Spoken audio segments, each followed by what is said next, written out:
Today we're going to be taking notes on the Israeli-Palestinian conflict.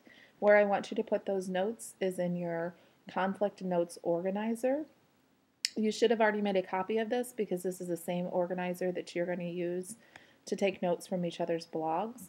So if you had made a copy of it and you stuck it in your Global Studies folder, you need to open that up, or you might need to search for it up here in the tab. If you haven't made a copy of it, you're going to need to go ahead and do that. This again is what the organizer looks like that you'll be using with each other's blogs. But today the notes that you're going to take down for me are going to come in this key parties section. I'm going to switch to a Prezi now, and I'm going to talk through some notes that you'll be typing in this section under key parties.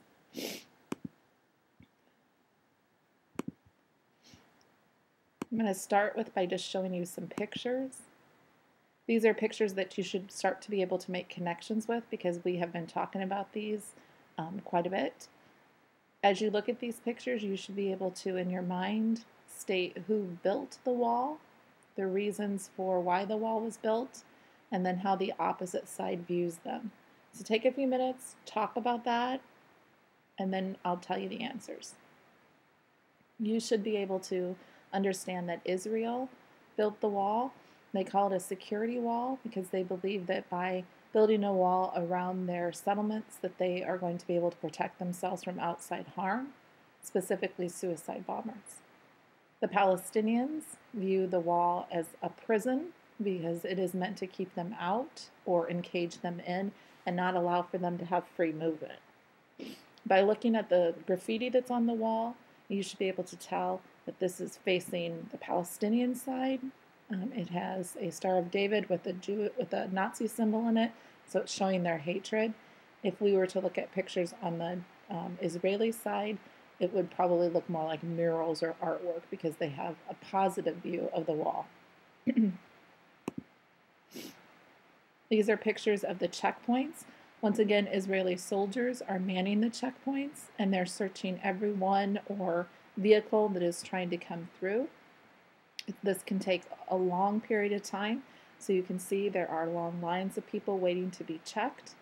They search everyone, even little kids, going through his backpack because they have fears that they don't know who a suicide bomber might be, and so they will go through and search everyone.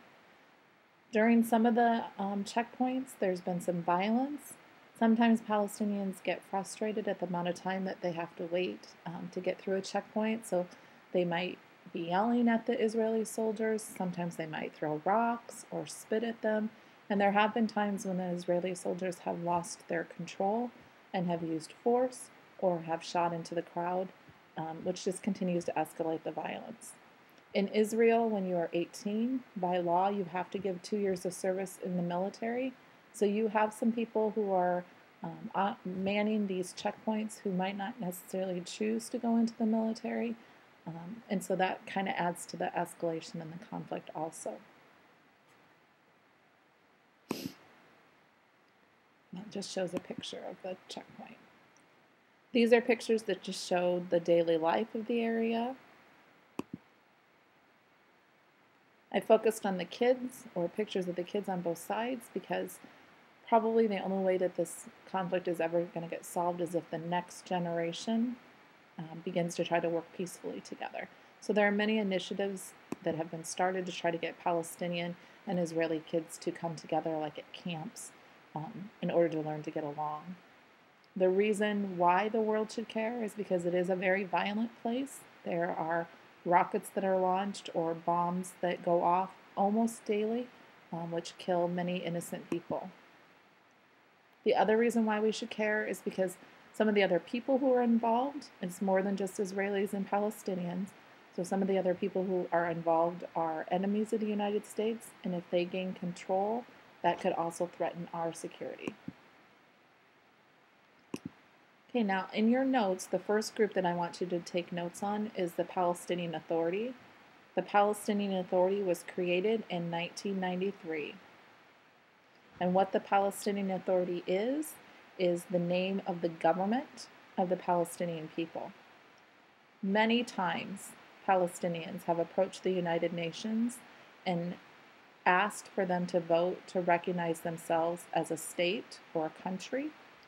And many times that vote has come back as no. When the United Nations, which is nations from around the world, come and take a vote on it, it has usually come back as no.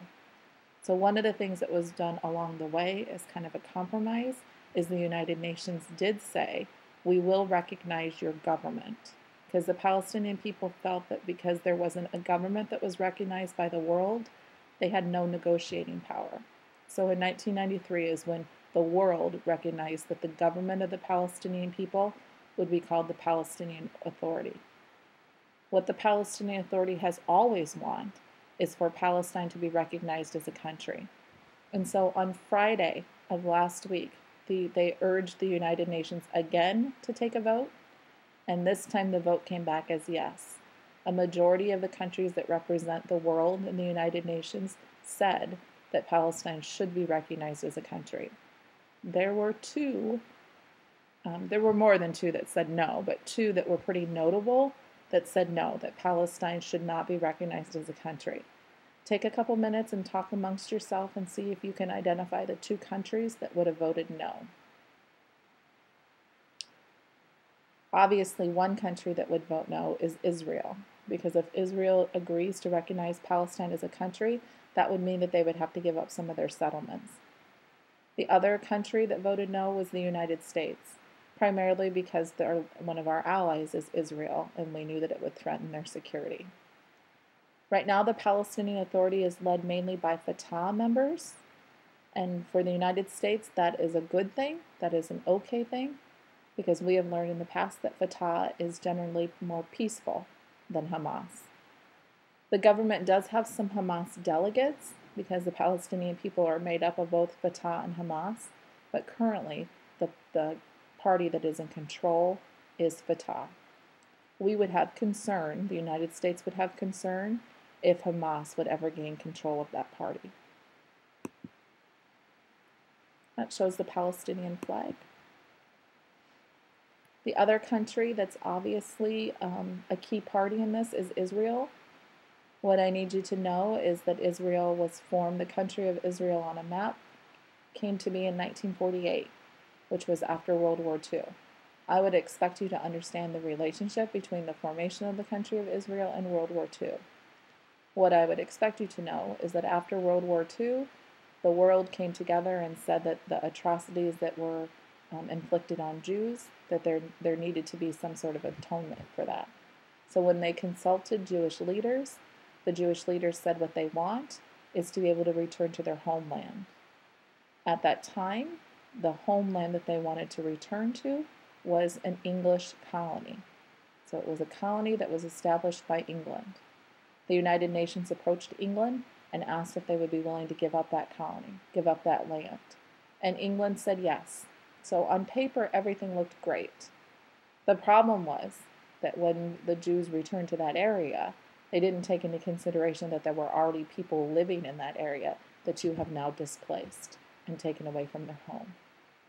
Israel has always maintained that they want an end to the conflict, that they want to negotiate peace, but the one thing that they insist upon is that the world needs to assure them that their security will not be threatened, that no country or group will come in and attempt to invade them and take over them.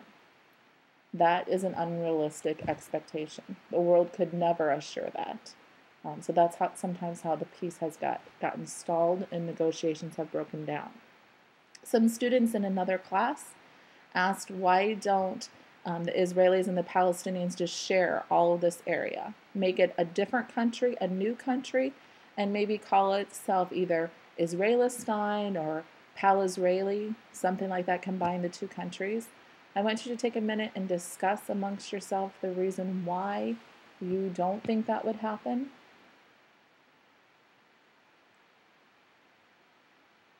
The one thing with that I want you to understand is that right now, the Arab communities and the Palestinians outnumber Jews living in the area. So what Israel is afraid of is if they combine into one country, and even if they say it's going to be a democratic country where we're going to elect our leaders, they are afraid they will lose their influence and lose their power because there are more Palestinians in the area than there are Jews. And so by sheer numbers, they would be outvoted. So Israel will never accept that plan. Okay, the next group that I want you to write down on your note sheet is Hamas. We've talked about Hamas quite a bit, so this should be review and quick notes. Hamas is seen as a terrorist group by the United States government. You should write in your notes that Hamas controls the Gaza Strip, that they often use violence, which is why we classify them as a terrorist group. One of Hamas's beliefs is that they refuse to recognize Israel as a country. When they talk about the area, they would refer to it as like the Jewish state.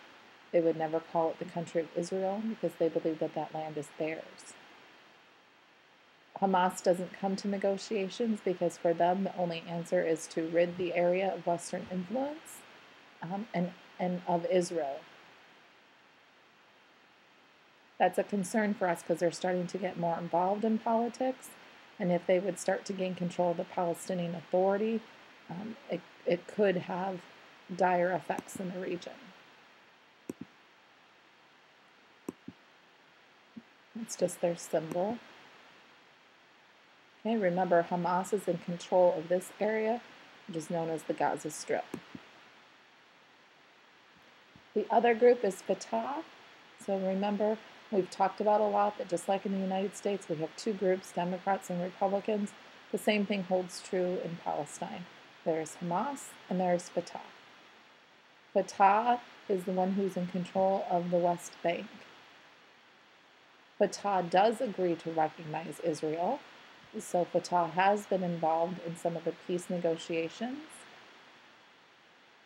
And right now it is the largest group of Palestinians. They belong to Fatah.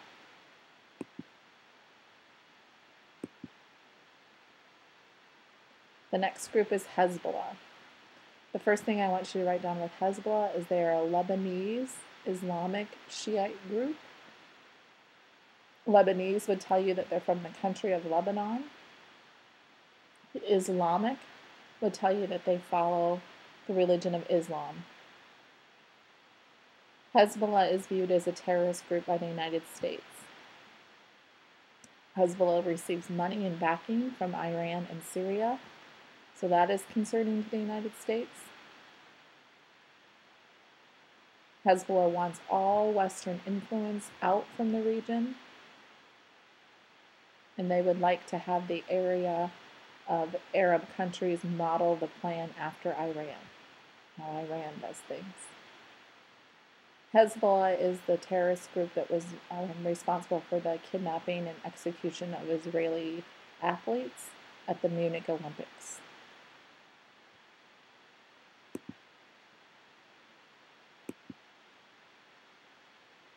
Lebanon is located to the north of Israel. There have been times when Israel has tried to fight a war to extend their boundaries up north, but Hezbollah has been able to successfully defend themselves. So again, Hezbollah up here has been successful in containing Israel. So they are talking to Hamas, encouraging Hamas to fight Israel, continue to push them back, and that they would help them.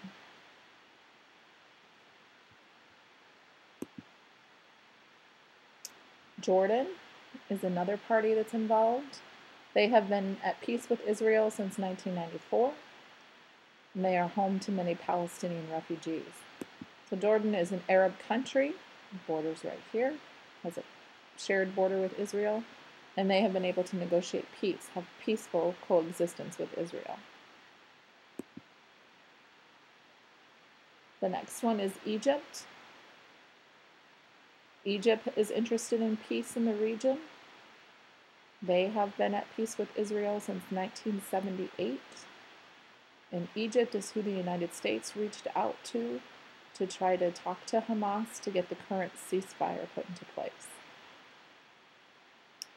Egypt is very interested in having it be peaceful in the region. And one of the reasons why is because if this would escalate into an all-out war, like another global conflict, a world war, Egypt would be forced to choose sides. And as an Arab country, they would be forced to support their Arab brothers, which would be the Palestinians. if Egypt has to throw their support that way, they're going to lose out on this. The United States aid. Right now, Egypt is the second largest country in the Middle East, behind Israel, who receives financial aid and support from the United States. If it was an all-out war and Egypt had to side with other Arab nations, that aid would be pulled away. And that's not something Egypt is wanting. So Egypt really tries to keep peace in the region.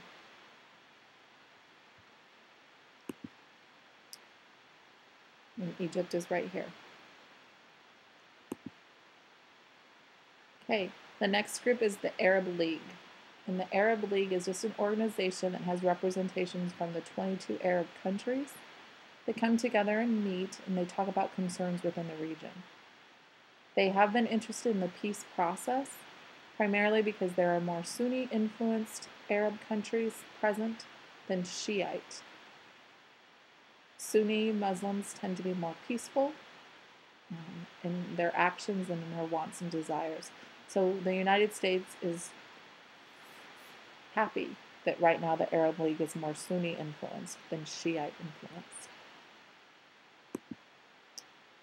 And that is all the notes. Okay, this will be on my site, so if you didn't get them all taken down or you need a little bit more time, you can go back and watch the video. But right now you guys are going to move into watching what's called Heart of Jenin. And as you watch Heart of Jenin, I want you to take down some notes of your reactions, your thoughts, your impressions, so that we can discuss them on Friday when I come back.